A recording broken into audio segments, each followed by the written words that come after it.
battery replacement, tinting, licensing, and registration. And there's also more. Free in-car Wi-Fi for 1 month, free gas for 3 months, and free servicing for 3 years. So come celebrate happy 100 days with us. CNC Auto Services, Bay Road, Bastille. Call 465-9317. Call now.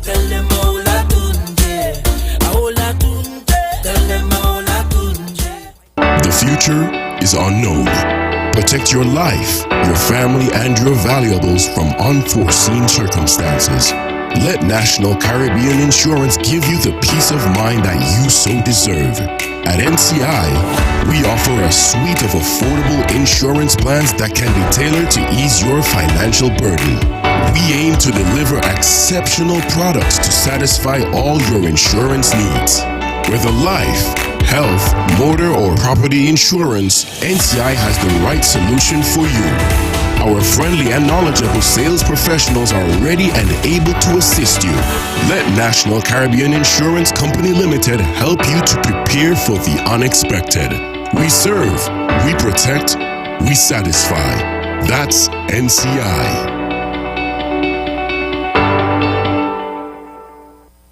Water is life, life, life, life, life, life. Water is life, life, life, life, life. Do just one thing, just one thing. Every drop count. Make sure you check for leaks around your house every day. Every drop count. When brushing your teeth, don't let the water run away. Come save the water, the water. Preserve the water right now. Every drop count. Save the water whenever you take in your shower. Every drop count. Make saving the water your business every hour. The water, the water, the water, the water right now. It's up to me and you and you and you and you. The water right now. Do just one thing. A pleasant good morning to all our listeners in Radio Land, those of you in tune to us via radio, YouTube, and Facebook. Welcome to another edition of The Waterline. The Waterline is a radio program brought to you by the St. Kitts Water Services Department every second and fourth Wednesday of each month. I am Shireen Awana, and it is my pleasure to take you through today's show. As we near the end of 2022, today we will be doing sort of a year in review, a recap of the St. Kitts Water Services Department year. In the studio, I have with me, for now at least, Mr. Cromwell Williams, and I think Mr. Williams is a fixture on the show. I think I could say that, and most persons would have become very familiar with him, but nonetheless, I'll allow him to introduce himself. Okay, good morning to all who are listening to the Waterline. My name is Cromwell Williams. I'm the manager and water engineer, and it's always a pleasure to be here to interact with the customers whom we are privileged to serve, and so I look forward to this morning's program. Okay, so Mr. Williams, as I said before, we're almost to the end of the year. What would you say were the Water Services Department's greatest challenges for 2022?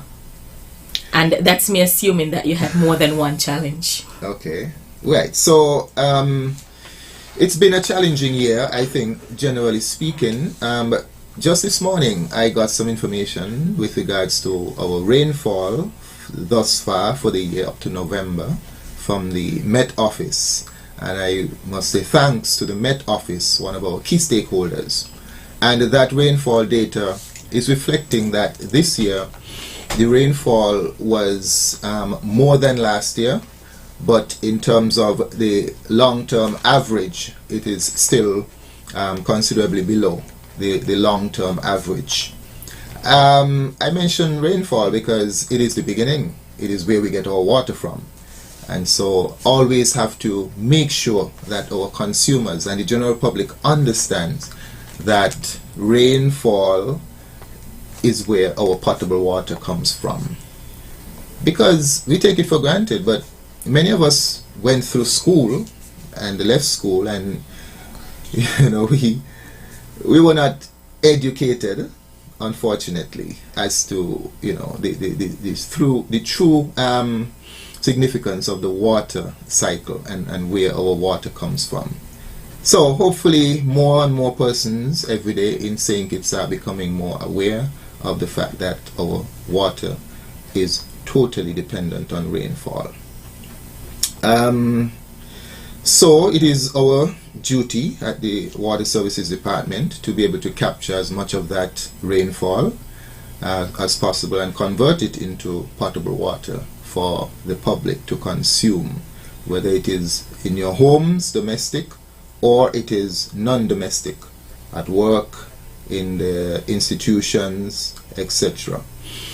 And so that requires money. The budget that the Water Services Department functions on over the years is not what it ought to be. But before we get to money, people. And a lot of times we ignore that most important factor of production, the capacity of the human resources. And that too is lacking at the Water Services Department. I make no apologies for saying that the Water Services Department has a manager water engineer and 2 assistant engineer positions. If you look at our brothers and sisters across the road who provides a similar utility service of electricity, you have a manager and you have about 10 or 11 by my last count engineers. And so here it is, you have 2 companies providing utility services, which are really no different. They're engineering services just the same, and one seemingly have a vast amount of human resources in order to provide that service, while another has almost a tenth or an eighth of that capacity. So, you know, going forward, one of the things that we need to look at is not only more money for water department, but more and better trained human resources. Water is right now one of the most critical issues in St. Kitts Nevis. And you know, we are operating, I think, back in the day. We're still operating back in the day. We have not come into the modern times in terms of how we manage water. We still think that water is just, you know, you go up in the mountain and you capture the water in an intake structure, which is really a concrete structure, and you pipe it and you store it in a storage tank and then you feed it out by gravity. That worked then in the 70s, and it still works now. This is still part of our system. What a lot of persons have failed to realize is that as we have developed in the 70s, 80s up to now, in the last 40 years, we have had to find additional water to meet the demand of the growing population and the developing population. We've had to find additional water from our underground resources, and that means pumps, that means electricity, that means standby generators, and that means a lot of technology. And we have not really had enough of those input money. And so we find ourselves here in 2022 with the challenge of not being able to meet the 24-hour demand. That is, everyone have water in their taps 24/7 or 24 hours a day. And that is the ideal which we have to try to get back to. And we've been through it. We've said it round and round again every time we've said it. We have to drill more wells. We have to start looking at desalination for some parts of the island, especially Bastia. And the third prong is we all have to start using less water. And that is the part that, it's not up to me, it's not up to anyone at the water department or in the government. That responsibility lies with every resident. We have to all start using less water.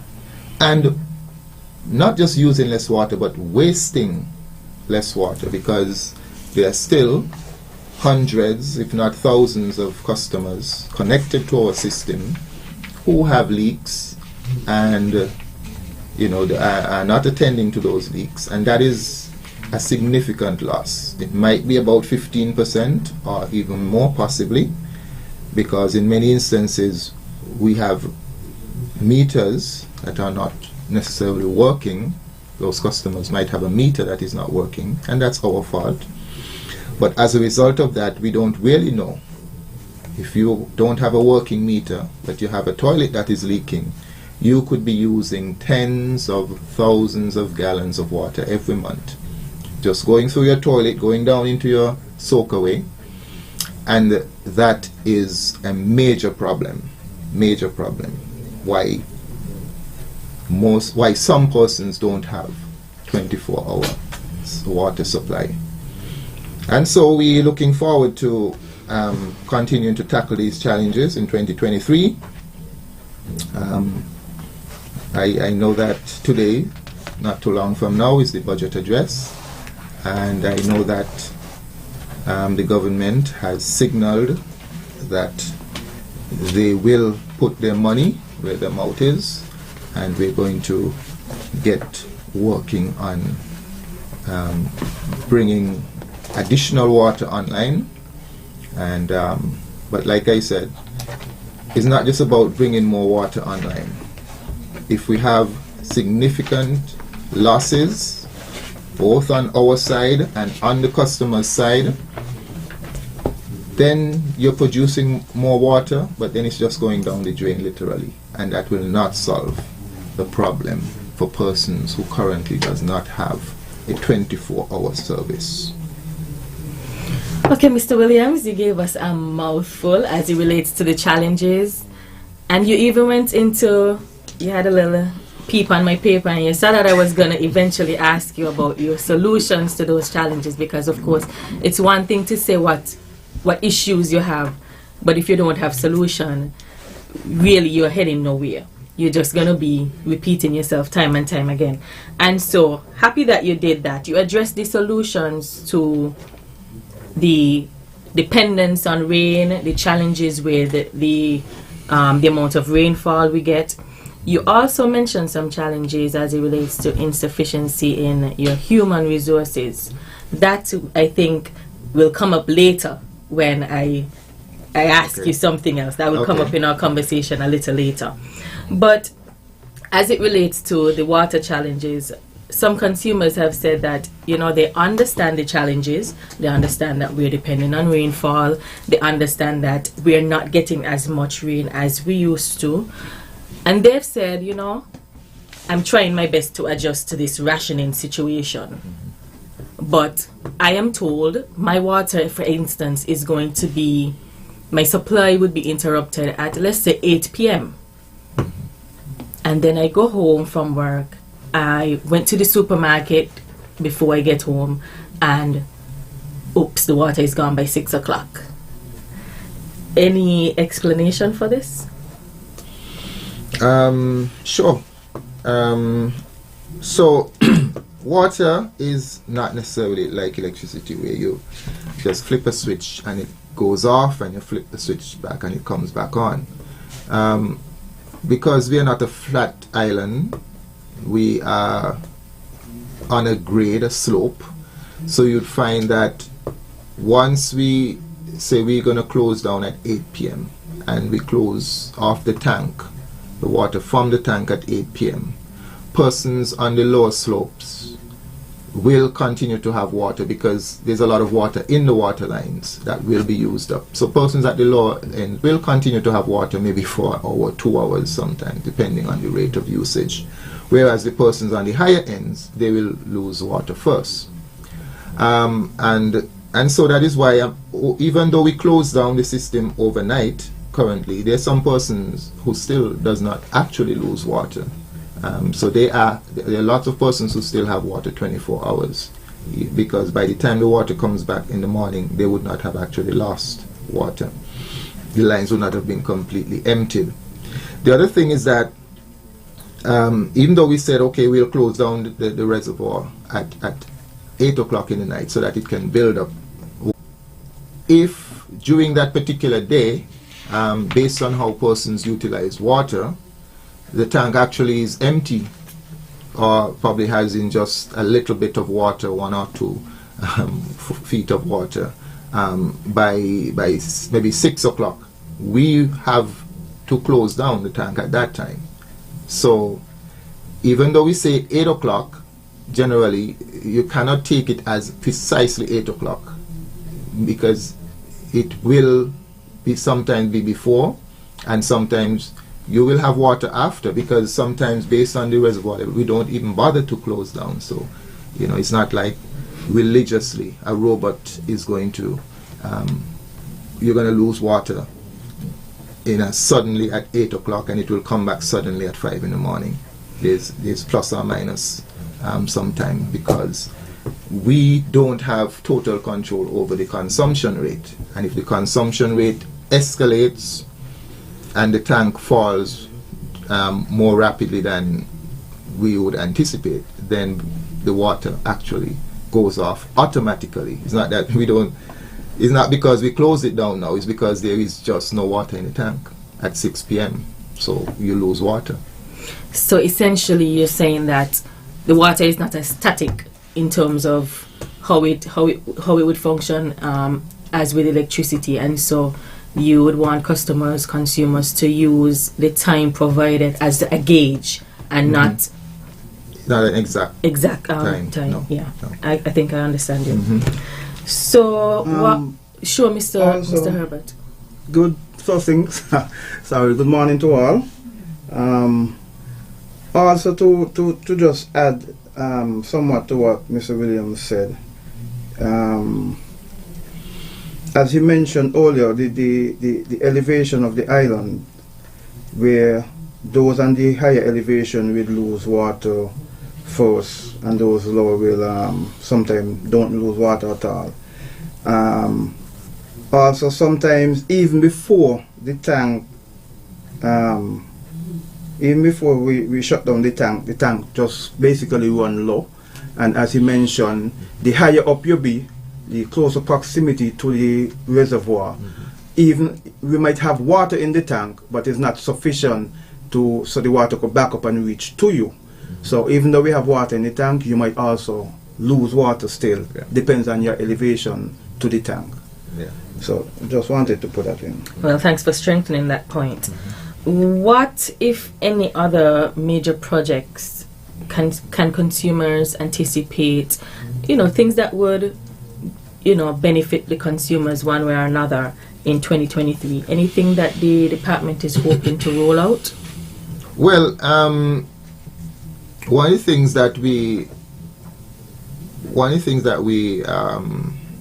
will be working on is also increasing our storage capacity. We were supposed to, there's a tender out right now for construction of a 100,000 gallon tank at Lodge project, and the existing tank at Lodge is a mere 20 or so thousand gallons, which is very small, back in the maybe 70s or so. And of course, the Lodge project would have expanded, Lodge Ockleys area, which that tank feeds, would have expanded significantly over the years. And so we have to continue to expand and increase our storage capacity for each of these villages around the island. And so we will continue to do that, construct and expand the existing storage reservoirs. But I want to also point out that that is not the reason why persons don't have water, because sometimes people say, well, you all don't have enough storage. Yes, we do need to increase storage and are increasing storage, But if you don't have the water in the first place, that is the reason why people don't have water, because the rate at which we are able to acquire the water, whether it is from the surface sources in the mountains or it is from the wells, the groundwater, it is the rate at which, how much water we can get per minute, per hour, per day from our springs in the hills and from our wells. That is the limiting factor, and will always be a limiting factor, much more than storage capacity at this time. And so that is why our emphasis, we have said to the government, if we have $1 million or $10 million to spend, for now the lion's share of that money must go to increasing production capacity, increasing drilling new wells and salination. But I also will again emphasize that part of the problem with the department is also in terms of our human resource capacity, and sometimes we tend to look at just the hard side of things. Well, you need more equipment, you need more physical infrastructure, but if you don't have the right, capable, trained and enough persons to manage that infrastructure, then you're also going to be in serious problems, as we sometimes are.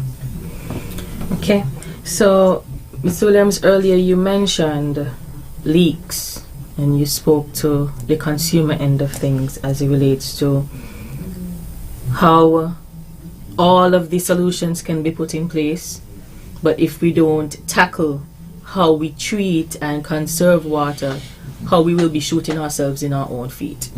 And so I want you to give me an update. I think earlier this year the department launched a leak detection drive. What is the feedback on that so far? Okay, so we did send letters out to persons who we recognize from the billing system, the meter reading and so on. We recognize persons who are perennially using a vast amount of water. We did send letters out to some of those persons, and I think some of them would have responded and had those leaks addressed.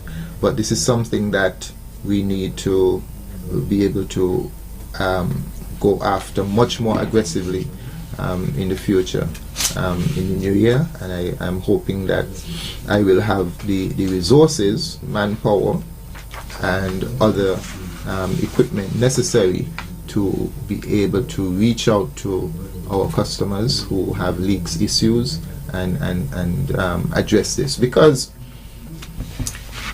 I would say, half of the solution lies with us, but the other half lies with the way in which persons use water. One customer called recently and she said, here it is, I don't have water, but when I pass, on my way home, I pass persons down the road washing down their cars, like water is thing. And so, therein lies the problem. Therein lies the problem and the solution. Half of the problem is we need to produce more water, but the other half of the problem or solution is that how persons are utilizing the water that we have. You don't have to wash your car every day, as some people do, and just the way in which persons are utilizing water. And I say again, because at the end of the day the cost is not such that it really causes persons to stop and consider. And so I'm hoping that the government would soon look seriously at the rate at which the tariff structure for water, it is there are benchmarks that can be used to gauge how much persons should pay for water. I think a general guidance from the United Nations is that you should pay perhaps no more than about 3% of your household income for water, your water and sewage bill. Now, if you look at, when I look at the figures here in St. Kitts, if you're making a household about 3,000, then 3% of that will be $90. I mean, most persons are not paying close to $90. If you use water wisely, your bill will be far less than 90. I have a household of about 7 persons, and my bill is usually less than $50, 40 something dollars. So, that's over 6,000 gallons. But you find persons are using 20,000 gallons and much more than that, because usually if you go in their house and you check their toilet, it's running water or some other leak also around the house. So a big part of our problem and the solution is we have to look at every body in St. Kitts have to start looking at how much water you are using and where you can use less. Okay, Mr. Williams, we are very close to the top of the hour. So before we close off, I know the time went by pretty fast. Before we wrap up, what's your ideal picture of the Water Services Department 1 year from now? As brief as you could be. We will, early in the new year, start drilling in the Keon area. The company that we have engaged, they've been working on refurbishing their drill rig, which was left in Nevis for some time now. And so early in January, God's willing, we will start drilling in Keon. And once that is successful, which I expect it to be, we will continue drilling around the island. We will start the process of looking at desalination, getting additional water from desalination. With those are two of the main areas. And as I said, also we are going to focus some efforts and energies on trying to reduce wastage, and so that's a third area in which we will focus. We believe also that the institutional side of things is critical. The human resource side of things is critical because, as I said, give us all the physical resources, but if we don't have the manpower, if we don't have persons who are competent to manage our water system, we will not progress. But I'm hoping that during 2023 we will see some improvements in our water system, and that we'll begin to get out of this current deficit situation where we are not able to provide a 24-hour service. Well, Mr. Williams, my wish for you and the Water Services Department is that all of your dreams will come true for 2023. And that brings us to the end of our program for today. We remind you that for inquiries, you can contact us at 467-1005 or 467-1447, or you can reach us by email at water.services@gov.kn. We want to thank you, all of our listeners, for choosing to join us this morning on the Waterline. Thanks to those of you who find time, every second and fourth Wednesday, that is, of the month, to join us. Whether you call in to ask a question or to file a complaint, we appreciate you. We thank you for propelling us to continue our duty to not just be any service provider, but to be a quality service provider. Before we sign off, on behalf of the management and staff of the Water Services Department, and by extension, the Ministry of Public Infrastructure's leadership and staff, we want to wish you a joy-filled season, Christmas season that is, and a very bright and prosperous 2023. And we look forward to serving you then. Thank you.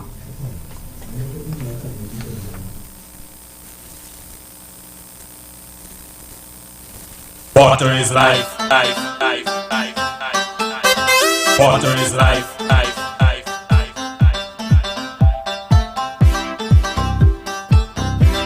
just one thing. Just one thing. Every job come, make sure you check for leaks around your house every day. Every job come, when brushing your teeth, don't let the water run away. Come stay the water, preserve the water right now. Every job come, save the water whenever you take in your shower. Every job come, make saving the water your business every hour. The water right now. It's up to me and you and you and you and you. The water right now. Do just one thing. Christmas is coming, DJ Sell is giving over $20,000 in cash and prizes to win. The more, the merrier, the more.